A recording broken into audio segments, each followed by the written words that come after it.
Hello बच्चों, good morning. कैसे हैं आप लोग? बढ़िया होंगे। मैं भी बहुत बढ़िया हूँ। चलिए शुरू करते हैं आज की क्लास को। हमने अपनी पिछली दो क्लासेस में बिजनेस इकोनॉमिक्स से रिलेटेड बातें की थी। फिर हमने डिमांड एनालिसिस की बात की थी। मेनली हमने अपना डिमांड एनालिसिस का चैप्टर पहले स्टार्ट किया हुआ था। यस, ठीक है। डिमांड एनालिसिस में meaning of demand and factors affecting the demand, ये first two topics that we have covered in class 1।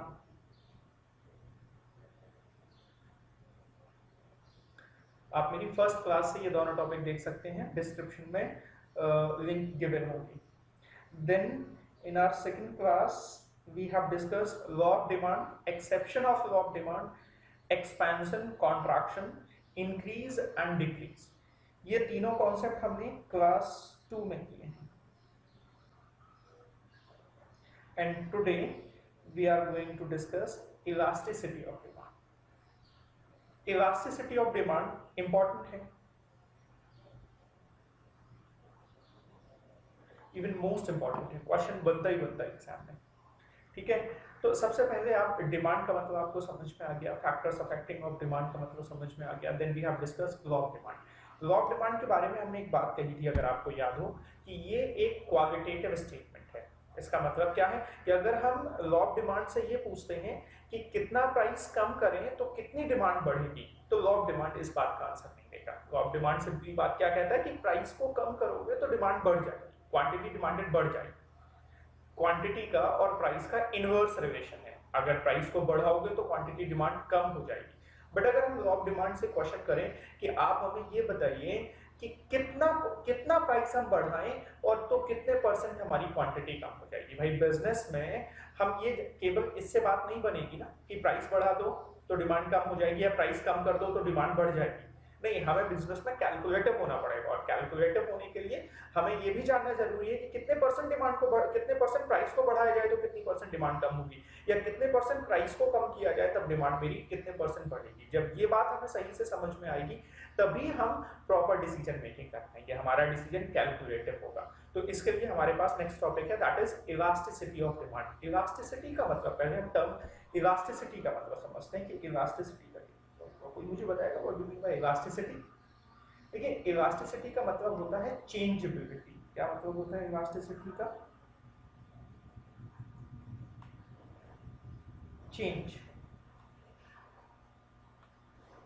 Changeability.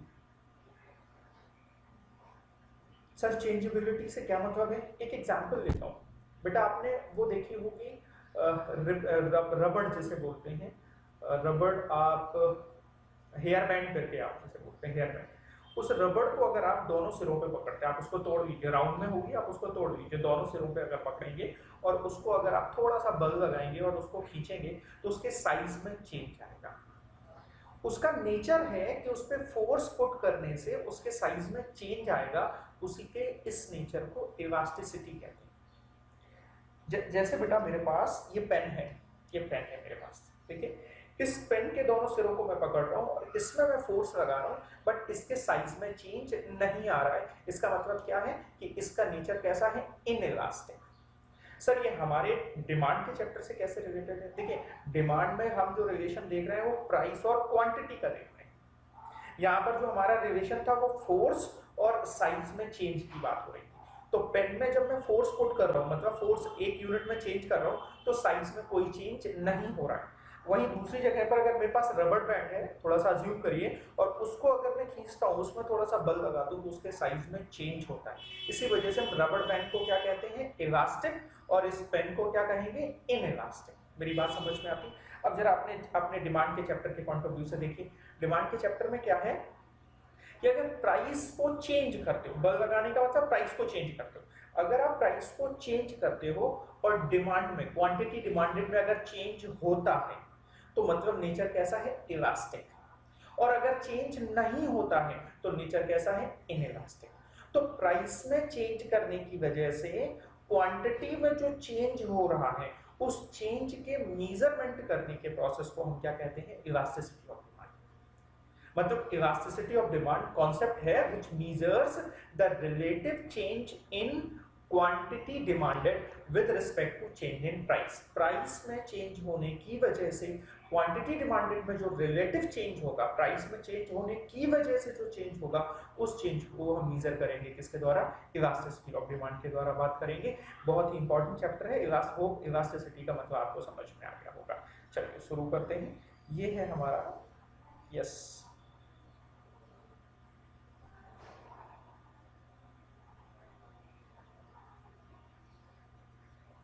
Elasticity of demand.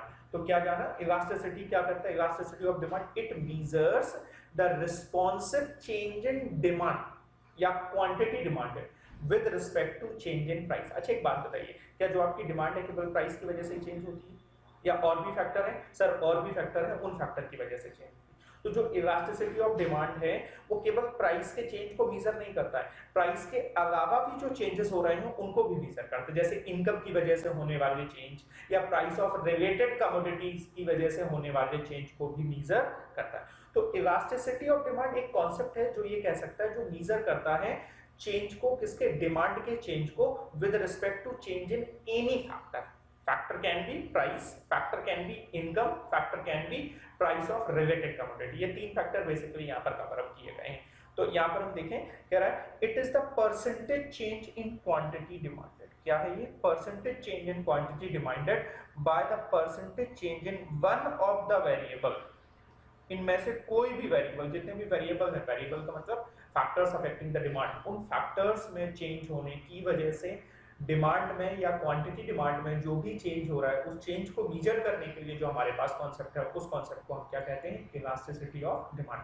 Basically यहाँ पर हम तीन फैक्टर्स को कंसीडर करते हैं, प्राइस की वजह से होने वाला चेंज, इनकम की वजह से होने वाला चेंज और प्राइस ऑफ रिलेटेड कमोडिटी की वजह से होने वाला चेंज। अगर प्राइस की वजह से क्वांटिटी डिमांडेड में चेंज हो रहा है तो इसे हम कहते हैं प्राइस इलास्टिसिटी ऑफ डिमांड। क्या कहते हैं? Price elasticity of demand.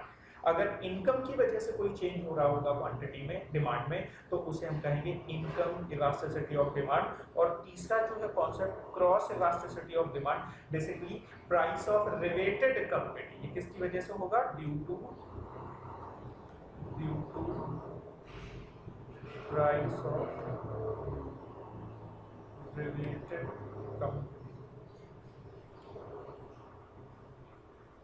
Related commodity की प्राइस की वजह से अगर कोई चेंज हो रहा है डिमांड में, तो उस चेंज को मेजर करने के लिए जो हमारे पास कॉन्सेप्ट है, उस कॉन्सेप्ट को हम क्या कहते हैं? Cross elasticity of demand. ठीक है, मोस्ट इंपॉर्टेंट, तीनों कॉन्सेप्ट बहुत इंपॉर्टेंट है।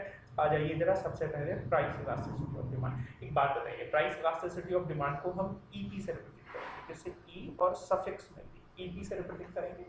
ठीक है, तो क्या कहेगा price elasticity of demand? It measures the responsive change in quantity demanded with respect to change in price. अगर हम इनकम इलास्टिसिटी ऑफ डिमांड की बात करें तो डेफिनेशन क्या होगी? It measures the responsive change in demand. अब यहाँ पर क्वांटिटी डिमांडेड वर्ड यूज नहीं करेंगे, demand with respect to change in income. और अगर हम क्रॉस इलास्टिसिटी की बात करें तो it measures the responsive change in demand with respect to change in the price of related commodity. Related commodity के प्राइस में चेंज होने की वजह से अगर हमारी डिमांड में कोई चेंज आ रही है, इस बात को मेजर करने के लिए हमारे पास कॉन्सेप्ट है क्रॉस इलास्टिसिटी ऑफ डिमांड। हो ये बात आपको समझ में आ रही होगी। प्राइस इलास्टिसिटी की बात हम आगे बढ़ाते हैं। कह रहा है it measures a percentage change in quantity demanded divided by the percentage change in price, other things remains equal. तो EP is equal to percentage change, formula लिखा हुआ है वैसे तो, percentage change in quantity upon percentage change in price। अच्छा, quantity of x and price of x, उसी का इस बात को और समझने की कोशिश करें। EP की बात करें, EP is equal to percentage change in quantity of x upon percentage change in price of x। अच्छा बेटा, परसेंटेज चेंज कैसे निकालते हैं आप मुझे बताइए, परसेंटेज चेंज कैसे निकालेंगे? परसेंटेज चेंज निकालते हैं चेंज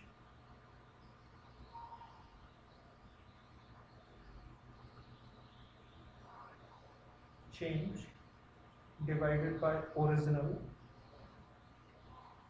multiplied by, ये परसेंटेज चेंज का फॉर्मूला मैथमेटिकली कितने परसेंट चेंज हुआ है तो हम कैसे निकालेंगे, चेंज कितने से कितना, जो चेंज है difference divided by original, initially कितना था शुरुआत में, मल्टीप्लाई कर देंगे 100 से तो परसेंटेज चेंज आ जाएगा। तो परसेंटेज चेंज अगर हम क्वांटिटी की बात करें, मान लीजिए पहले क्वांटिटी Q1 थी, बाद में Q2 हो गई, तो हम क्या लिखेंगे, Q2 change that is Q2 minus Q1 upon base क्या है Q1, पहले कितनी थी Q1 मल्टीप्लाइड बाय, ये चेंज इन क्वांटिटी आ गई अपॉन, अगर मैं चेंज इन प्राइस की बात करूं तो मान लीजिए जब क्वांटिटी Q1 थी तब प्राइस P1 था, तो P2 minus P1 upon P1 multiplied by, ठीक है। इसको सिंप्लीफाई करें, 100 से 100 को कैंसिल कर दें, इसे हम लिख सकते हैं Q2 minus Q1 upon P2 minus P1 multiplied by P1 upon Q1, EP का फॉर्मूला। किसी भी तरीके से आप कहें, आप इस तरीके से कहें percentage change in quantity upon percentage change in price, या आप इस तरीके से कहें, ये Q2 Q1 मैंने लिया, कोई इसे Q0 Q1 भी करके ले सकता है, कोई फर्क नहीं पड़ता। इसी को हम लिख सकते थे, इसी को हम दूसरे रूप में लिख सकते थे, डेल्टा Q अपॉन Q0, चलिए स्मॉल में यूज कर रहे हैं तो स्मॉल में यूज करें, delta Q upon Q0 multiplied by 100, ये भी फॉर्मूला ही है, एक ही बात है, ठीक है। डेल्टा मैंने चेंज को बता दिया, upon delta P upon P0 multiplied by 100, तब भी आपका फॉर्मूला क्या हो गया, delta Q upon delta P multiplied by P0 upon Q0। किसी भी रूप में लिखें, इंपॉर्टेंट ये है percentage change in quantity upon percentage change in price, ये जो फॉर्मूला होगा ये EP का। आप ऐसे बताएं, आप ऐसे बताएं, ये फॉर्मूला बताएं, दोनों बातें एक हैं, ध्यान रखना है। अगर यहाँ Q2 माइनस Q1 है, डिफरेंस यहाँ P1 P0 कर दो तब भी बात है, हमें डिफरेंस लेना है, डिफरेंस इंपॉर्टेंट है, ठीक है। तो ये बात आपकी समझ में आ गई होगी, आप चाहो तो इसे नोट कर सकते हो, आपका परसेंटेज चेंज, ठीक है। इसी बात को हम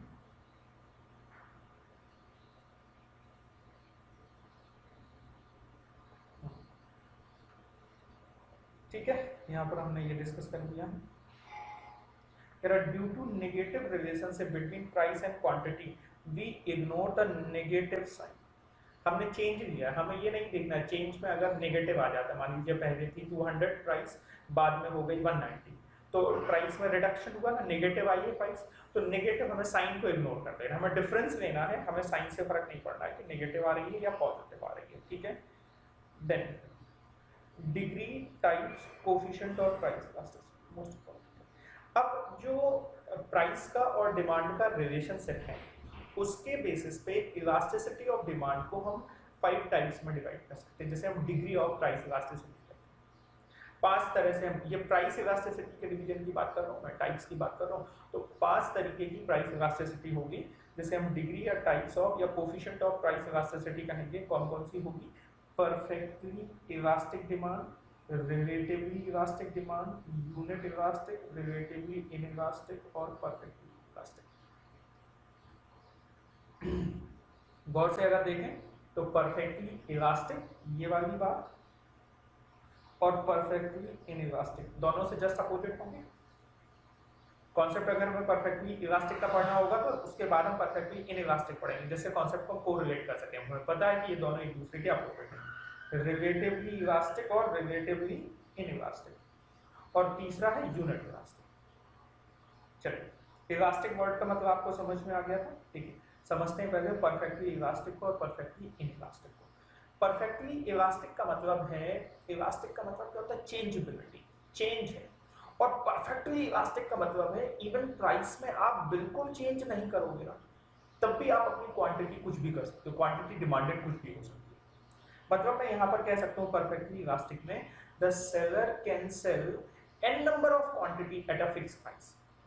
इलास्टिसिटी इतनी ज्यादा है कि आपको चेंज करने की जरूरत ही नहीं है प्राइस को, डिमांड ऑटोमेटिकली आप अपनी क्वांटिटी डिमांडेड बढ़ा सकते हो किसी अदर भाई एडवर्टीजमेंट के माध्यम से, किसी माध्यम से, और प्राइस को आपको चेंज करने की जरूरत नहीं है। डिमांड आपकी बहुत इलास्टिक, परफेक्ट इलास्टिक है। देखिए कर्व के द्वारा अगर हम देखें तो किस तरीके से बनेगा,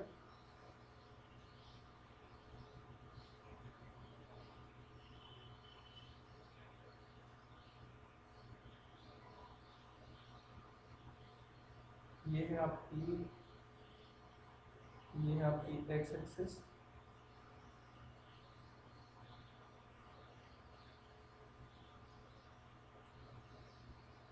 ये है आपकी एक्स एक्सिस, ये है आपकी वाई एक्सिस। एक्स एक्सिस में quantity, sorry sorry sorry sorry sorry,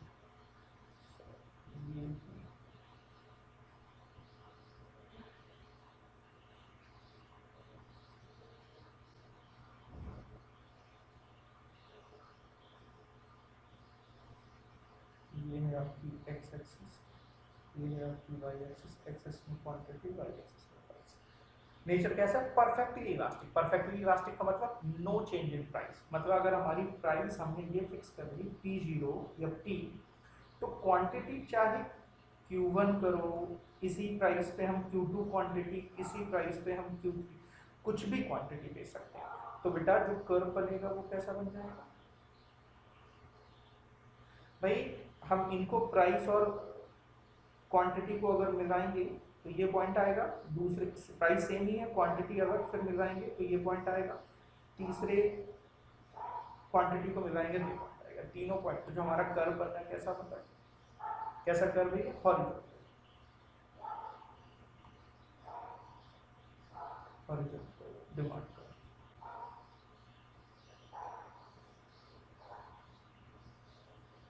horizontal demand curve parallel to x axis. किसके पैरेलल है? X axis. तो यहाँ पर अगर मैं ईपी की बात करूं तो ईपी क्या होगी? ईपी फॉर्मूला क्या कहता है? Percentage change.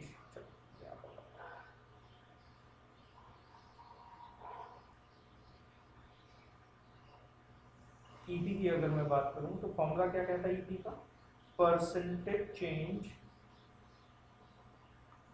In quantity upon percentage change in price.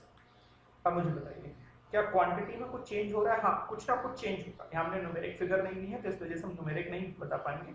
हमने माना परसेंटेज चेंज है एक्स, और percentage change in price, price में क्या कोई चेंज हुआ? नहीं। परफेक्टली इलास्टिक में प्राइस में कोई चेंज नहीं होता है, तो प्राइस में हमने चेंज लिया 0। तो बेटा 0 से अगर हम एक्स को डिवाइड करेंगे तो क्या आएगा? बताइए मुझे, क्या आएगा? एक्स आएगा क्या? 0 आएगा क्या? नहीं बेटा, क्या आएगा? इनफिनाइट आएगा। क्या आएगा? इनफिनाइट। तो आपको याद रखना है परफेक्टली इलास्टिक के केस में जो प्राइस इलास्टिसिटी ईपी की वैल्यू होगी वो क्या होगी? इनफिनाइट। यस, समझ में आ गई बात? अब जरा परफेक्टली इन इलास्टिक की बात करते हैं। तो जैसा कि नाम से ही क्लियर है,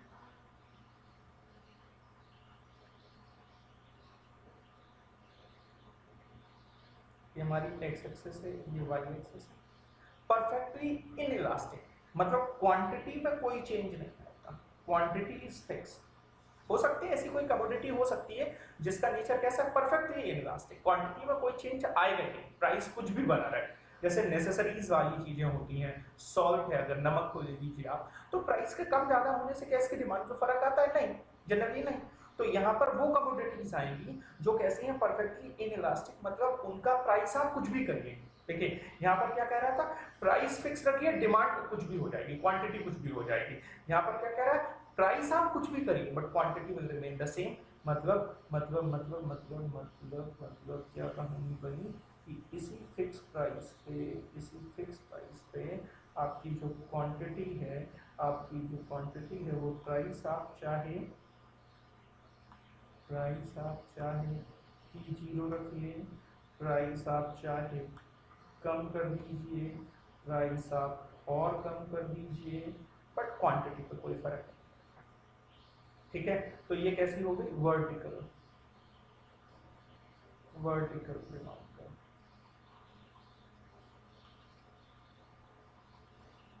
वर्टिकल, ठीक है।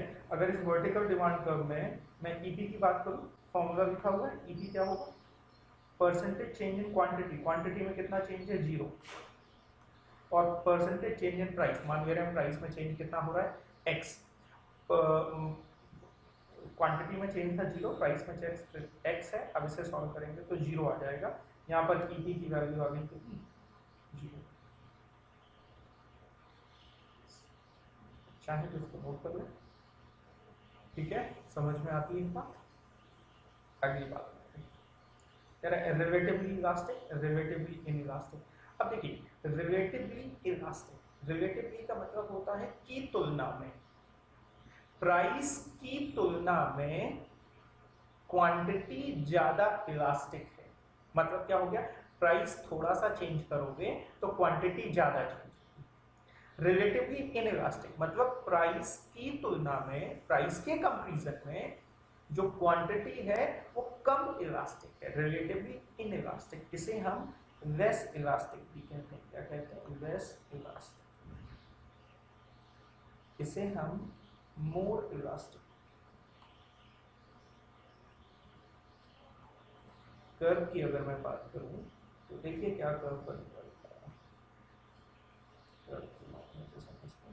ये आपकी एक्स एक्सिस है, ये आपकी वाई एक्सिस है, ठीक है।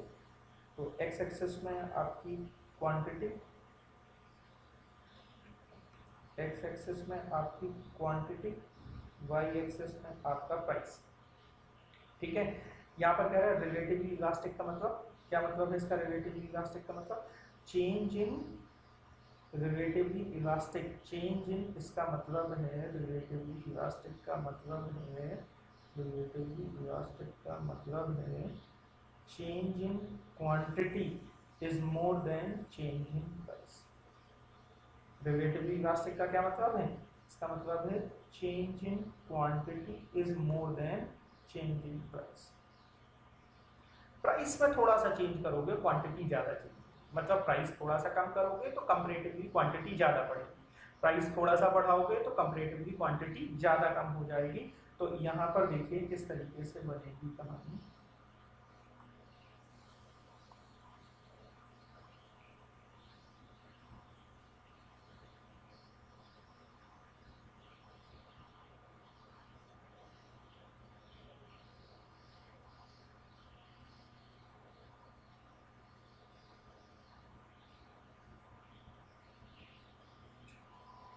जैसे मान लीजिए ये है आपका प्राइस P0 और ये है आपकी क्वांटिटी Q0, तो दोनों पॉइंट्स को हम मिलाएं, अगर यार प्राइस को मैंने थोड़ा सा कम किया, क्वांटिटी कंपैरेटिवली ज्यादा, प्राइस किया मैंने P1, क्वांटिटी हो गई Q, प्राइस को मैंने थोड़ा सा कम किया, क्वांटिटी ज्यादा सी। ये जो कर्व बनेगा ये आपका, ठीक है, डिमांड कर्व बन गया। यहाँ ईपी क्या हो जाएगी, ईपी होगी मोर देन, क्वांटिटी न्यूमरेटर ज्यादा होगा, डिनोमिनेटर कम होगा, तो जब फॉर्मूला यूज करेंगे तो क्वांटिटी क्या आ जाएगी, ईपी क्या आ जाएगी, मोर देन का। इसी तरीके से यहाँ जस्ट अपोजिट, प्राइस थोड़ा सा चेंज करोगे क्वांटिटी ज्यादा चेंज हो जाएगी, सॉरी प्राइस ज्यादा चेंज करोगे क्वांटिटी कम चेंज होगी, एक्स वाई। मान लीजिए ये सिचुएशन थी P0 और Q0 की, प्राइस हमने इतना कम किया, क्वांटिटी, प्राइस हमने P1 किया, क्वांटिटी P1 हुई।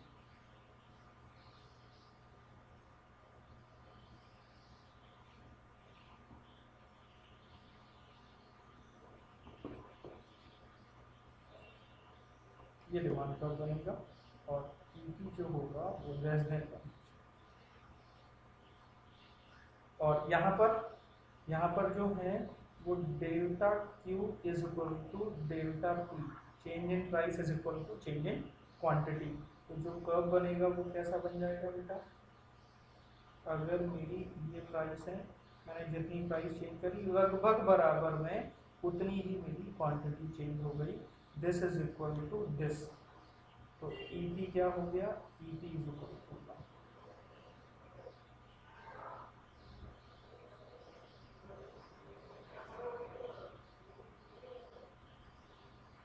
EP is equal to,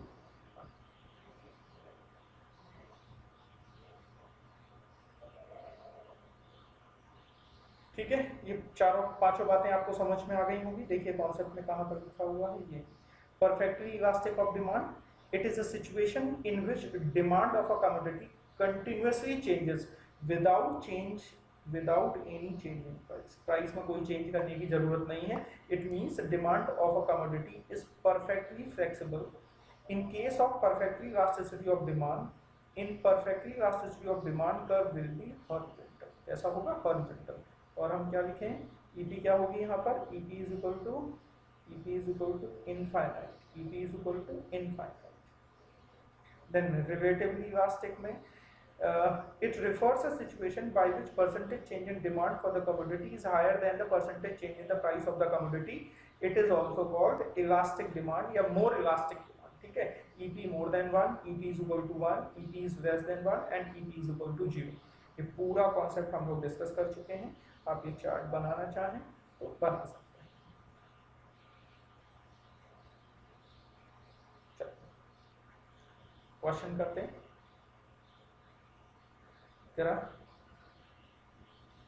Identify the coefficient of price elasticity of demand when the percentage change in quantity of a goods demanded is smaller than the percentage change in price। Quantity कम है, price ज्यादा है, तो less than 1 क्या होगा, smaller than 1। C is the correct answer. If regardless of change in price, मतलब change price में कुछ भी चेंज होता रहे, the quantity demanded of the goods remain unchanged, quantity में कोई चेंज नहीं होता, इनइलास्टिक। और कैसी, परफेक्टली इनइलास्टिक। कैसी है, परफेक्टली इनइलास्टिक। तो कर्व कैसा बनता है, हॉरिजॉन्टल कर्व बनता है। कैसा बनता है, हॉरिजॉन्टल कर्व बनता है। The price of hot dog increased by 22%. The quantity of hot dog demanded falls by 25%. तो that indicates demand is elastic। Perfectly नहीं है बेटा, परफेक्टली में तो प्राइस चेंज होगा ही नहीं, ठीक है। यहाँ पर कैसी है, इलास्टिक, मोर इलास्टिक। जैसे हम मोर इलास्टिक कहते हैं, जैसे हम रिलेटिवली इलास्टिक कहते हैं, जैसे हम केबल इलास्टिक है, बात बराबर है। If elasticity demand is inelastic and if electricity demand is inelastic and electricity charges increases, which of the following is likely to occur। अब देखो बेटा, inelastic है ना, तो अगर चार्ज बढ़ रहे हैं, प्राइस बढ़ रहे हैं, तो quantity demanded will fall by relatively large amount. No, quantity demanded will fall by relatively small amount. Quantity demanded will rise in short run. No, B is the correct answer. अभी हमने देखा ना, relatively inelastic, inelastic का मतलब relatively elastic, ठीक है। तो perfectly नहीं, रिलेटिवली। तो अगर रिलेटिवली है तो प्राइस का चेंज होगा, डिमांड, प्राइस ज्यादा चेंज होगा तो डिमांड थोड़ी चेंज, कंपैरेटिवली डिमांड जो होगी वो कम चेंज होगी। तो अगर प्राइस ज्यादा बढ़ा तो डिमांड कंपैरेटिवली कम होगी, ठीक है। Suppose the demand for meals at a medium price restaurant is elastic, elastic का मतलब more elastic। if the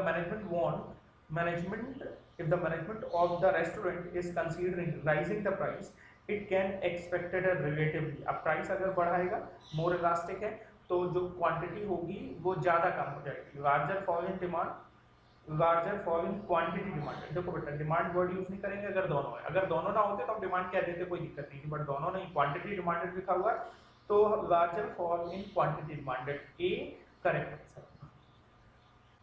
yes, समझ में आ गई बात।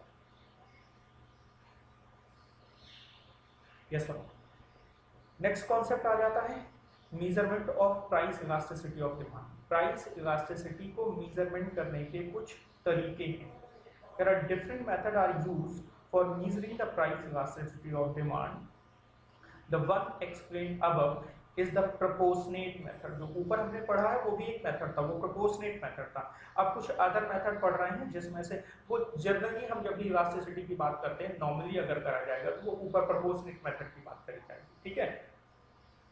ये जो नीचे मेथड हम डिस्कस कर रहे हैं ये स्पेसिफिक है, ये जब इनकी बात करी जाए तभी कंसीडर करना है। जैसे नेक्स्ट आया total outlay method, most important. Total outlay method या इसे हम एक्सपेंडिचर मेथड बोलते हैं। एक्सपेंडिचर मेथड, क्या नाम है इसका, टोटल आउटले मेथड या एक्सपेंडिचर मेथड। अब हम एक्सपेंडिचर में जो चेंज हो रहा है उसके बेसिस पे हम ये डिसाइड करेंगे कि डिमांड कैसे। जैसे अगर हम एक्सपेंडिचर की बात करें तो एक्सपेंडिचर इज इक्वल टू होता है, expenditure is equal to price into quantity. अब हमें क्या देखना है, हम प्राइस को चेंज करेंगे और क्वांटिटी पे जो इसका, सॉरी क्वांटिटी पे नहीं, एक्सपेंडिचर पे जो इम्पैक्ट आएगा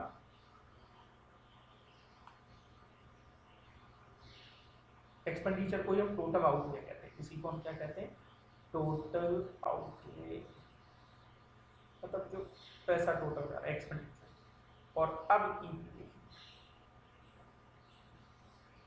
समझना मेरी बात को, बहुत गौर से समझना, बाद में इसका शॉर्टकट बता दूंगा, कई बार लोगों को ये डाउट में रहता है। ठीक है, शॉर्टकट बता दूंगा, आपको कभी कंफ्यूजन नहीं होगी, समझने की कोशिश जरूर करेंगे एक बार। ठीक है, और 100% आपका करेक्ट आंसर आएगा और मेरी गारंटी एग्जाम में क्वेश्चन आपको मिलेगा ही मिलेगा इस बात में। तो अब मैं कहता हूं कि अगर प्राइस बढ़ा या प्राइस कम हुआ और बट एक्सपेंडिचर में कोई चेंज नहीं आया, नो चेंज, एक्सपेंडिचर में कोई चेंज नहीं आया, तो ईपी इज इक्वल टू 1।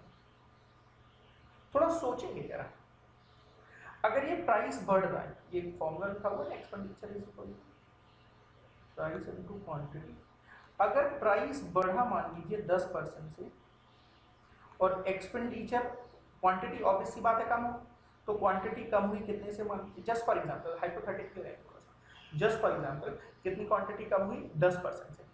तो प्राइस अगर 10% से बढ़ गया, क्वांटिटी उतने से ही कम हो गई, तो क्या खर्चे पे कोई फर्क पड़ेगा क्या?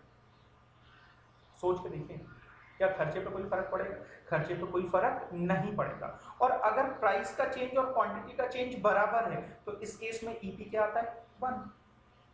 बट अब यहाँ आपको क्वांटिटी का चेंज नहीं बताया जाएगा, बताया किसका जाएगा, प्राइस का चेंज और एक्सपेंडिचर का चेंज। तो प्राइस में चेंज की वजह से अगर एक्सपेंडिचर में कोई चेंज नहीं, मतलब अगर प्राइस कम करते हो या प्राइस को ज्यादा करते हो, एक्सपेंडिचर में कोई चेंज नहीं है, तो ऐसे कमोडिटीज की जो इलास्टिसिटी होगी वो 1 होगी। कैसी होगी? 1 यूनिट। आपको बात समझ में आ गई? अब प्राइस को बढ़ाया, या प्राइस अगर बढ़ा थोड़ा सा और जो खर्चा है वो कंपैरेटिवली कम बढ़ा, प्राइस अगर हमने 10% बढ़ाया, सॉरी कम बढ़ा नहीं, कम कम का, प्राइस अगर हमने 10% बढ़ाया और क्वांटिटी मेरी 8% कम, तो नेट रिजल्ट क्या होगा बेटा? नेट रिजल्ट, डिमांड मेरी, क्वांटिटी डिमांडेड, प्राइस 10% से बढ़े, क्वांटिटी डिमांडेड 8% से कम हुई, तो नेट खर्चे पे क्या फर्क पड़ेगा? खर्चा बेटा पहले से बढ़ जाएगा, या सुनो भाई, प्राइस 10% से बढ़ा है, क्वांटिटी 8% से कम हुई, तो खर्चा क्या हो जाएगा? ओवरऑल बढ़ जाएगा। अभी हमने पिछले में देखा, प्राइस 10% से बढ़ा था, क्वांटिटी 10% से कम हो गई, तो खर्चे पे कोई फर्क नहीं पड़ा। प्राइस 10% से बढ़ा, खर्चा 8% से कम हुआ, तो अल्टीमेटली 2% से एक्स्ट्रा प्राइस बढ़ रहा है ना, तो मेरे खर्चे पे क्या हो जाएगा? खर्चा मेरा बढ़ जाएगा। तो खर्चा मेरा बढ़ जाएगा, मैं कहूं प्राइस बढ़ने से अगर खर्चा बढ़ जाए, प्राइस 10% से बढ़ा, क्वांटिटी 8% से कम, तभी तो खर्चा बढ़ रहा है। अच्छा, अगर 8% से कम हुई, ये 10% है, और अगर ये 8% है, तो अगर ईपी निकालो तो percentage change in quantity upon percentage change in price, तो लेस है ना, क्वांटिटी 8% है, तो ईपी इज लेस देन 1। या दूसरे तरीके से कहूं कि प्राइस को हमने 10% से कम किया, तो हमारी डिमांड, सॉरी, प्राइस को हमने 10% से कम किया, तो डिमांड हमारी बढ़ेगी, हाँ या ना, 8% से बढ़ेगी। कितने से बढ़ेगी? 8% से बढ़ेगी। प्राइस को हमने 10% से किया, कम किया, डिमांड हमारी 8% से बढ़ी, तो मतलब एक्सपेंडिचर क्या हो गया, कम हो गया। एक्सपेंडिचर क्या हो गया, कम हो गया। समझना मेरी बात को। प्राइस बढ़ने पे एक्सपेंडिचर बढ़े या प्राइस कम करने से एक्सपेंडिचर कम हो, सेम डायरेक्शन है अगर चेंज, कैसा है, सेम डायरेक्शन, तो ईपी इज लेस देन 1। चाहो तो आप देखो, प्राइस आपने 10% कम किया, डिमांड आपकी 8% बढ़ी, तो 8 डिवाइड बाय 10 करोगे तो कितना आएगा, लेस देन 1 आएगा। तो सिंपल वर्ड में प्राइस के बढ़ने पे अगर खर्चा बढ़े या प्राइस के कम होने पे खर्चा कम हो, तो सेम डायरेक्शन में दोनों चेंज हो रहे हैं। क्वांटिटी की बात नहीं कर रहा हूं मैं, किसकी बात कर रहा हूं, क्वांटिटी को आपको इनडायरेक्ट वे में देखना है। अभी डायरेक्ट रिलेशन आपका किसके साथ देखना है, प्राइस और क्वांटिटी के साथ में, सॉरी प्राइस और एक्सपेंडिचर के साथ में। तो प्राइस के बढ़ने से अगर एक्सपेंडिचर बढ़ता है या प्राइस के कम होने से अगर एक्सपेंडिचर कम होता है, तो ईपी की जो वैल्यू होगी वो लेस देन 1 होगी। अगली बात, प्राइस के बढ़ने से अगर खर्चा कम हो जाए, समझना, प्राइस 10% बढ़ा लेकिन डिमांड 12% कम हो गई, क्वांटिटी 12% कम हो गई, तो प्राइस 10% बढ़ा, क्वांटिटी ज्यादा कम हो गई ना, तो अल्टीमेटली नेट इफेक्ट क्या पड़ा होगा, एक्सपेंडिचर कम हो गया होगा। सेम उसी तरीके से दूसरा देखो, अगर प्राइस आपने कम किया तो क्वांटिटी बढ़ गई, ज्यादा बढ़ गई, तो एक्सपेंडिचर बढ़ गया होगा। अपोजिट, तो ईपी इज मोर देन 1, बस खत्म। अब कोई भी सिचुएशन हो, शॉर्टकट देख लीजिए इसका, प्राइस में चेंज, एक्सपेंडिचर में कोई चेंज नहीं हुआ, प्राइस बढ़ा, एक्सपेंडिचर भी बढ़ा, प्राइस कम हुआ, एक्सपेंडिचर भी कम हुआ, मतलब चेंज कैसा है, सेम डायरेक्शन, तो सेम डायरेक्शन में होगा, ईपी इज लेस देन 1। दूसरा अपोजिट डायरेक्शन, प्राइस बढ़ा, खर्चा कम हो गया, प्राइस कम हुआ, खर्चा बढ़ गया। अपोजिट डायरेक्शन, प्राइस और एक्सपेंडिचर का रिलेशन अपोजिट है, अपोजिट डायरेक्शन में दोनों जा रहे हैं, तो यहाँ पर ईपी क्या होगा, मोर देन 1 होगा।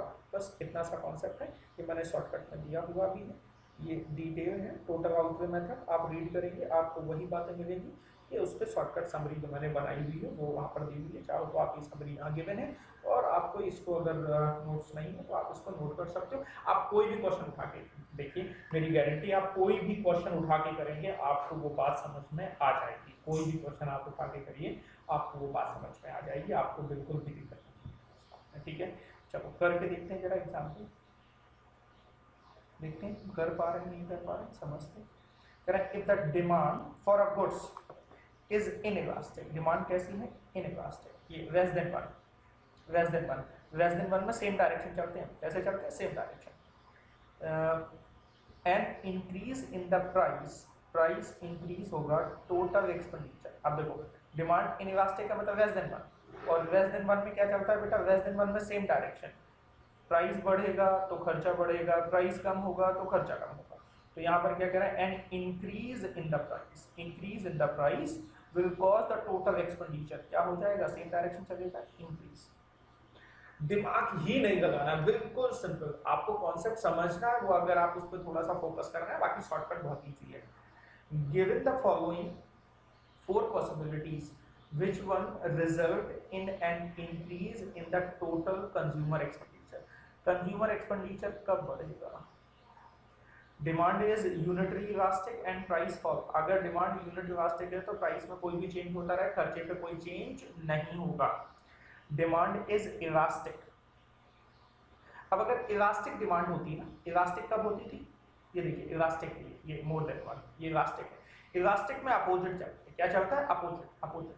तो वो पूछ रहा था result in increase in the total expenditure, तो टोटल एक्सपेंडिचर कब इंक्रीज होगा जब प्राइस कम होगा, अपोजिट डायरेक्शन में चाहिए ना, तो कह रहा है demand is elastic and price rises, price rise करेगा तो सेम डायरेक्शन हो गया, नहीं होगा, प्राइस राइज करेगा, अगर डिमांड इलास्टिक है तो प्राइस राइज करेगा तो डिमांड क्या हो जाएगी, कम हो जाएगी, और यहाँ पर वो इसकी एक्सपेंडिचर क्या हो जाएगा, कम हो जाएगा, यहाँ पर वो एक्सपेंडिचर बढ़ने की बात कर रहा है। Demand is inelastic and price rises, अगर डिमांड इनइलास्टिक है और प्राइस अगर राइज होगा तो बेटा क्या होगा, खर्चा भी बढ़ेगा, सेम डायरेक्शन, इनइलास्टिक में हम सेम डायरेक्शन में चलते हैं, इनइलास्टिक में हम सेम डायरेक्शन में चलते हैं।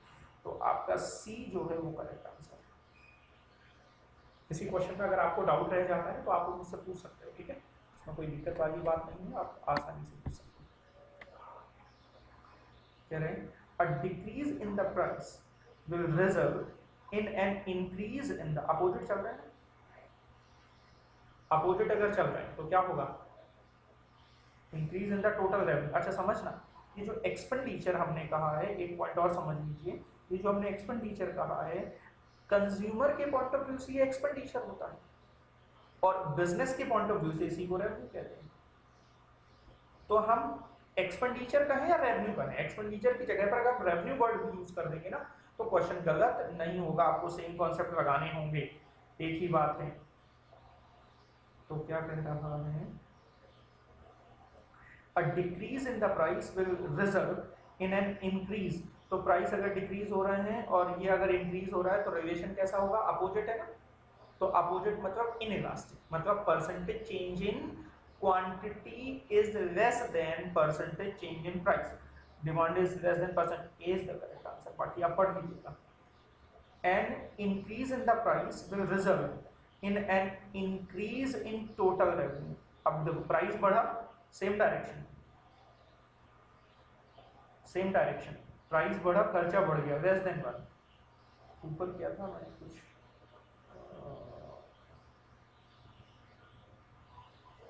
ठीक है, प्राइस बढ़ा,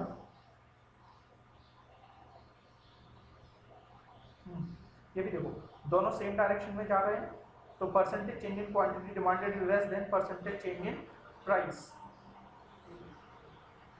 less than. Which of the following statement about price elasticity of demand is correct? Price elasticity of demand is measure of how much the quantity demanded of goods respond to a change in the price of that goods. ठीक है, price elasticity of demand is computed as a percentage change in quantity demanded divided by the percentage change in price. Price elasticity of demand in the long run would be different that of the short run.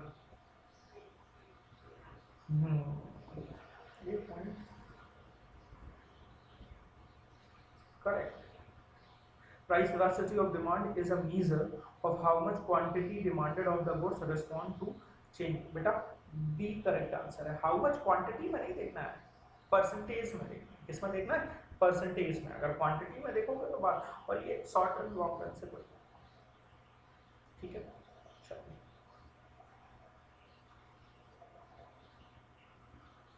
इतना ही, ठीक है। Next class में हम बात करेंगे point elasticity and arc elasticity, और फिर question, क्योंकि इन पे आपके एग्जाम में आर्क पे बहुत सारे क्वेश्चन बनते हैं, ठीक है। Thank you. आपको वीडियो में मजा आया हो, आपको बातें समझ में आई हो तो प्लीज़ कमेंट करें और अपने दोस्तों के साथ शेयर करें, ठीक है। Thank you.